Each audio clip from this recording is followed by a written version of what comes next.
Out in space, there are places where gravity's influence is so intense that not even light can escape. These are known as black holes, objects with extreme gravity caused by extreme density that have an extreme influence on everything that gets too close. Often the subject of science fiction, black holes are science fact, but they're often misunderstood, as black holes aren't exactly holes. So let's investigate. What are black holes? A black hole is an object so compact that not even light can escape its gravitational potential. That's exactly where the name black hole comes from. It's black because it emits no light. Black holes used to be just a mathematical curiosity, but in the 1950s, 1960s, we actually realized they're out there in the universe. We know that there are black holes that have stellar masses that are born from the gravitational collapse, from the death of stars. We also know that there are much bigger black holes that sit at the center of galaxies. The critical thing to remember about what happens with anything that's near a black hole is that black holes don't suck. You can orbit a black hole just as you can orbit any other star or any other massive object. Because there's so much mass in such a tiny volume, you can get a lot closer to all of that mass. As matter falls in towards a black hole, it starts spinning faster and faster. It will naturally form into a disk. We call it this accretion disk because that matter will accrete onto the black hole. And that disk gets incredibly hot, incredibly bright. A couple of years ago, we had the first image of a black hole, and that looked like a donut. But the donut was the matter around the black hole, and the black hole itself was just the dark, ominous void at the center. Black holes have extreme physics going on around them, all sorts of crazy things happening. Your perception when you get very close to a black hole is that time is slowing down. If a human traveler got too close to a black hole, they would first fall through, feeling nothing, until the point of spaghettification, where they would be stretched into a cosmic noodle.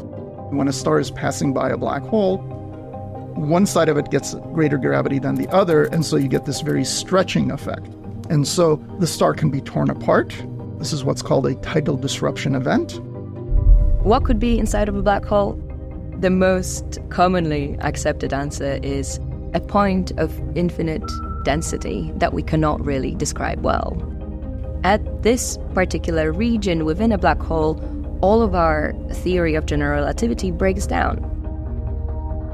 There's all sorts of ways of finding black holes. You can find them from their emission at certain wavelengths, like in the X-rays. We can see them in the optical, in the ultraviolet, in the infrared. Various NASA missions have been great at finding black holes. And then more recently, the really exciting way to find black holes is when two black holes merge, they create ripples in space-time, and you can detect that from gravitational wave observatories.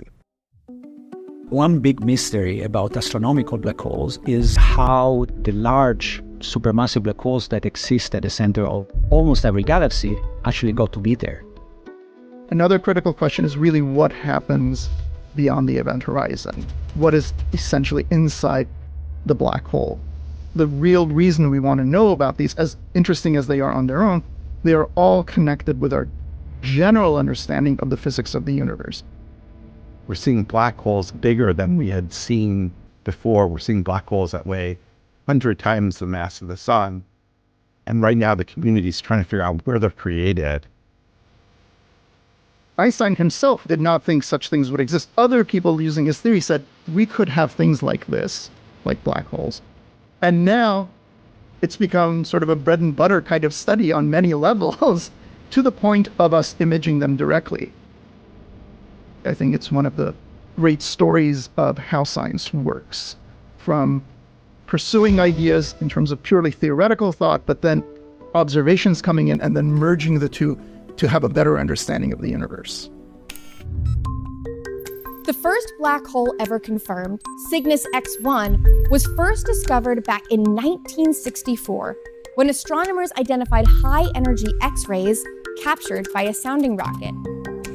Since then, NASA has launched a number of different missions and studies to further investigate black holes. These have included NASA's Chandra X-ray Observatory, the Hubble Space Telescope, NuSTAR, the James Webb Space Telescope, and many more. These are just a few examples of NASA's continued efforts to expand our understanding of black holes. Thankfully, as humans living on planet Earth, we will never be close enough to any black hole, including the supermassive black hole at the center of our own galaxy, to ever be in danger of falling in. I promise.